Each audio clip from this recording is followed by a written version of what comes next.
entertainment news today, we have updates on our Kababayan Pride. Sa Hollywood Foreign Press Association, they have a new board president and kilala nyo siya. Nakilala nyo siya dito sa Kababayan LA. We're going to be giving you that news later on in the program. Also, updates on the Jabbawockeez. Meron po silang mga shows. I know that they have been doing shows in Las Vegas, but marami na po sa atin ang hindi nakakaalam, nakakarinig ng balita tungkol sa kanila. We're going to give you an update also today on the show. Magandang hapon sa inyong lahat. My name is Janelle Sawyer, Kababayan in Los Angeles. This is Kababayan LA, and since it's a Monday, alamin po muna natin ang mga balita. Pinoy na Pinoy, Weekend Balita. Ronnie Ligo is joining us on the phone. He is the editor-in-chief of Weekend Balita. Magandang hapon sa iyo, Ronnie. Tatlong balita ang ating pag-uusapan ngayong hapon. Magandang hapon po sa inyong lahat. And of course, marami po tayong balita dito sa ating bayan, dito sa Amerika. And of course, sa ating pong bayan sa Pilipinas na kung saan marami pa rin po ang nahihirapan sa because of the big floods na nangyari doon sa ating bayan. In national news dito sa Amerika, Asian Pacific Islanders filed brief at U.S. Supreme Court in support of race-conscious admission in higher education. Ano bang ibig sabihin niyan, Ronnie? Kasi meron isang pending case, yung tinatawag na Fisher versus University of Texas at Austin. Kasi meron dito na kung saan yung University of Texas, pinapaboran niya na bigyan ng chance yung mga minorities na makapasok sa mga universities. Kasi itong petition na itong case ito, Fisher versus University of Texas, sinasabi ng mga puti, mukhang dinidiscriminate daw sila kasi pinapaboran yung mga minorities na makapasok sa mga ganitong klaseng eskwela. So ngayon, yung ating mga Asian Pacific Islanders organizations, sinasabi nila, kailangan talaga ituloy-tuloy yung ganitong suporta na bigyan ng chance ang mga minorities na makapasok. Kasi nga, kung talagang hindi raw sila bibigyan, malamang na maraming hindi mga katulad natin mga Asians sa mga iba pang mga minorities na hindi makapasok sa mga universities.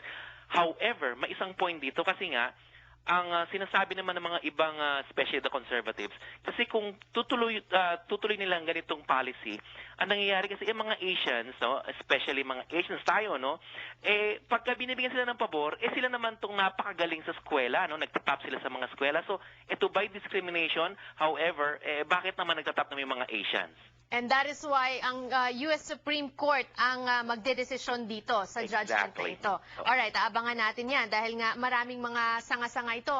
And a lot of Asians, when they come here, we're all immigrants here. Kaya we don't have the means usually to enroll sa mga malalaki at prestigious universities na ito. And that is why when universities favor us, kasama na rin dyan yung mga grants, yung mga scholarships. Correct, Ronnie? Exactly. And of course, when we talk of the minorities, hindi lang mga Asians, of course, yung mga blacks, Latinos. Kasi nga, Asians daw nakakapasok tapos nagtatap naman. Bakit yung mga minorities na iba, blacks and Hispanics, binigyan na nga sila ng chance ang makapasok sa universities pero hindi naman nagfa-favor ng maganda sa eskwela. So, yun ang medyo gray area dun, And of course, the U.S. Supreme Court will have to decide on this issue. Alright. Meanwhile, local news naman ay magkakaroon na ng demonstrasyon sa Federal Building at 300 Los Angeles Street. Ang JFAB, or Justice for Filipino American Veterans. Ronnie, August 15th pala is the anniversary of the end of World War II. Oo, yan yung kung saan si Emperor Hirohito of Japan, na pinirmahan niya at sinasabi na nga niya sumusuko na ang Japan doon sa World War II na napag-usapan mo. Itong rally na sa Miyerkules mangyayari, sinasabi ng mga veterans at saka mga supporters nila, kailangan bigyan pa rin ng recognition ng mga namamatay na natin mga veterano ng World War II. Kukunti na nga lang yan. Sabi nga nila, 10 veterans a day yata ang namamatay. Hindi pa sila binibigyan ng recognition. Remember the Rescission Act of 19-something, 32 yata, or whatever, diniscriminate ang mga Pilipino, especially mga veterans natin na sinasabi, or 1946, na sinasabi na hindi sila bigyan ng ganung title na talagang full veteran sila ng World War II, especially those who fought with Americans, So, eto, rally na naman, sa Miyerkules. So, tinatawagan lahat ng gusto sumuporta sa ating mga World War II veterans, mga Filipino-American veterans, na kung gusto niyo pong sumama, eto po, sa Miyerkules, 12 noon, dyan po sa Federal Federal Building, 300 Los Angeles Street. And that is why in 2011, ipinakilala sa committee ang the Filipino Veterans Fairness Act of 2011. And I know, Ronnie, na itong sa naturang rally na ito, this is also to set the deadline para sa House Veterans Committee on Veterans Affairs na to ask for an immediate committee hearing kasi mukhang hindi na naman napapagtuunan ng pansin ang hiling ng ating mga veterans. You're talking about the Filipino Veterans Fairness Act of 2011 na kung saan yung House resolution na yan, bigyan nga ng talagang full recognition ang ating mga kababayang World War II veterans. Alright. In Philippine news naman, 85 na po ang naitatalang patay dahil sa mga pagbabaha dyan because of yung dinala nila, Ronnie, yung tinatawag nilang habagat na it's not even a typhoon kaya walang pangalan at ang tawag nila habagat.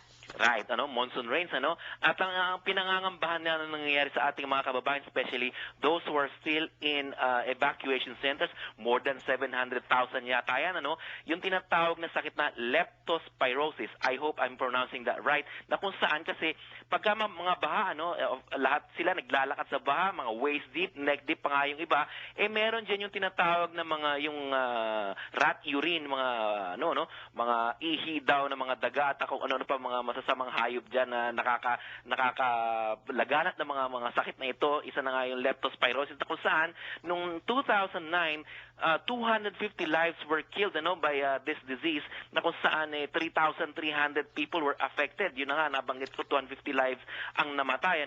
Ito ngayon, yun ang pinangangambahan nila at baka ito na naman ang mangyari sa ating mga kababayan. Alam naman natin, napakarami naglakad sa baha at marami pa ring areas na lubog pa rin sa baha. At meron na naman pong nangangambang typhoon na pwedeng pumasok sa ating bayan.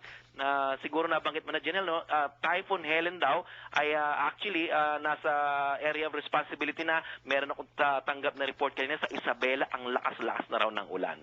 Alright, patuloy nating ipagdadasal ang ating mga kababayan sa Pilipinas. Incidentally, Ronnie, last night sa St. Genevieve sa Panorama City, we held a prayer event / fundraising for relief efforts of Gawad Kalinga naman na tumutulong din sa Pilipinas sa mga naapektuhan ng baha. And we are very proud and very thankful for your generosity. And we're very proud to announce that we raised about $4,000 po mula sa event na yan. So, Ronnie, this will go a long way and this will be turned over to Gawad Kalinga. And also here on the show, we're going to be updating you kung meron pang mga checking pumapasok for Gawad Kalinga USA. For now, Ronnie, thank you so much for sharing those stories. Maraming salamat po at congratulations sa inyong mga efforts.